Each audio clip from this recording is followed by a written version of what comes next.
بسم اللہ الرحمن الرحیم۔ السلام علیکم۔ روزانہ واقعات سننے کے لیے اس چینل کو سبسکرائب کریں۔ ایک دفعہ حضرت عمر رضی اللہ تعالی عنہ مسجد نبوی شریف میں بیٹھے ہوئے تھے کہ ایک آدمی نے کہا کہ اے عمر، تمہارے لیے جہنم کا ویل ہے۔ امیر المومنین نے حاضرین سے فرمایا، اس آدمی کو میرے پاس لاؤ۔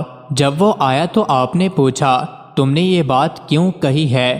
وہ کہنے لگا، آپ اپنے حکام کو مقرر کرتے وقت ان سے شرائط قبول تو کرواتے ہیں، مگر ان کا محاسبہ نہیں کرتے کہ انہوں نے شرائط پوری کی ہیں یا نہیں۔ امیر المومنین نے پوچھا، بات کیا ہے؟ وہ کہنے لگا، مصر میں آپ کا جو حاکم ہے اس نے آپ کی شرائط کو فراموش کر کے ان باتوں کا ارتکاب کیا ہے جن سے آپ نے منع فرمایا ہے۔ اس طرح اس نے امیر المومنین کو مصر کے حاکم کے خلاف ورزیوں کے متعلق بہت کچھ بتایا۔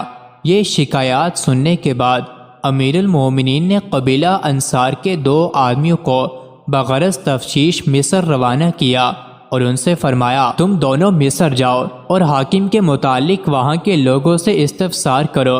اگر اس آدمی نے مجھے غلط رپورٹ دی ہو تو آگاہ کرنا، اور اگر اس کی رپورٹ صحیح ہے اور حاکم واقعی اپنی ذمہ داری میں کوتاہی کرتا ہے تو وقت ضائع کیے بغیر اسے لے کر میری خدمت میں پہنچو۔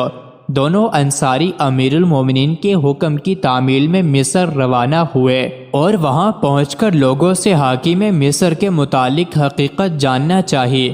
انہیں وہاں وہی رپورٹ ملی جیسے مذکورہ شخص نے امیر المومنین سے شکایت کی تھی۔ چنانچہ ان دونوں نے حاکم کے گھر پہنچ کر دروازے پر دستک دی اور اندر آنے کی اجازت طلب کی۔ دربان نے جواب دیا، آج حاکم سے ملنے کی اجازت نہیں۔ دونوں انصاریوں نے کہا کہ حاکم کو ہمارے سامنے ضرور نکلنا پڑے گا، ورنہ ہم ابھی اس کا دروازہ پھونک دیں گے۔ اتنے میں ایک انصاری جلدی سے کہیں سے آگ کا شعلہ بھی لے کر آ گیا۔ اب دربان اندر داخل ہوا اور حاکم مصر کو اس کی خبر دی۔ حاکم گھر سے باہر نکلا تو ان دونوں نے کہا، ہم امیر المومنین کا پیغام لے کر آئے ہیں، تمہیں ہمارے ساتھ چلنا ہوگا۔ حاکم نے کہا، میری ایک ضرورت ہے، تھوڑی دیر کے لیے مہلت دو تاکہ تیاری کر لوں۔ انہوں نے کہا، امیر المومنین نے ہمیں حکم دیا ہے کہ تمہیں ایک پل کی بھی مہلت نہ دی جائے۔ جب دونوں حاکم مصر کو لے کر مدینہ منورہ امیر المومنین عمر رضی اللہ عنہ کی خدمت میں پہنچے تو اس نے اسلام کیا، مگر امیر المومنین نے اسے نہیں پہچانا کیونکہ اس کی حیت پہلے سے بہت بدل چکی تھی۔ وہ مصر کا حاکم بن کر جانے سے قبل گندمی رنگ کا انسان تھا، مگر جب مصر کی سرسبزی اور شادابی اس کو راس آئی تو وہ گورا چٹا اور بھاری بھرکم انسان بن چکا تھا۔ اس لیے امیر المومنین نے تعجب سے پوچھا، تم کون ہو؟ اس نے عرض کیا، میں فلاں آدمی ہوں جس کو آپ نے مصر کا حاکم مقرر کیا تھا۔ امیر المومنین نے فرمایا، تیرا ناز ہو، جس بات سے تجھے منع کیا گیا تھا اس کو تو نے گلے لگا لیا، مگر جس بات کا حکم دیا گیا تھا اس کو فراموش کر بیٹھا۔ اللہ کی قسم، میں تجھے ضرور عبرتناک سزا دوں گا۔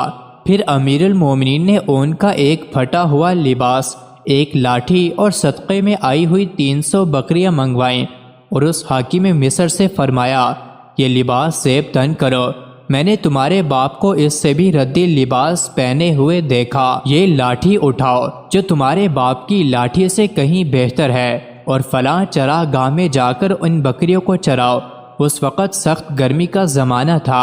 امیر المومنین نے مزید فرمایا، اور تم راہ گزرنے والوں کو ان بکریوں کا دودھ پینے سے مت روکو، صرف عمر کے گھرانے والوں کو روکنا، کیونکہ مجھے نہیں معلوم کہ عمر کے گھرانے والوں نے کبھی صدقے کی بکریوں کے دودھ یا گوشت میں سے کچھ استعمال کیا ہو۔ جب وہ آدمی حاکم مصر واپس ہوا تو امیر المومنین نے اسے بلایا اور پوچھا، جو کچھ میں نے کہا ہے سمجھے یا نہیں؟ وہ فوراً زمین پر گر گیا اور کہنے لگا، اے امیر المومنین، یہ کام مجھ سے نہیں ہو سکتا، چاہے آپ میری گردن اڑا دیں۔ اگر میں نے تمہیں گزشتہ منصب پر بحال کر دیا تو پھر تم کس طرح کے آدمی ہوگے؟ وہ کہنے لگا، اللہ کی قسم، اب اس کے بعد آپ کو وہی رپورٹ پہنچے گی جو آپ پسند کریں گے۔ پھر امیر المومنین نے اسے اس کے سابقہ عہدے پر فائز کر دیا۔ چنانچہ اس کے بعد وہ آدمی مصر کا ایک مثالی حاکم ہو گیا اور اپنی ذمہ داریاں خوف و تقوی اور اخلاص کے ساتھ انجام دینے لگا۔ مزید ایسی ہی ویڈیوز کے لیے چینل کو ضرور سبسکرائب کریں۔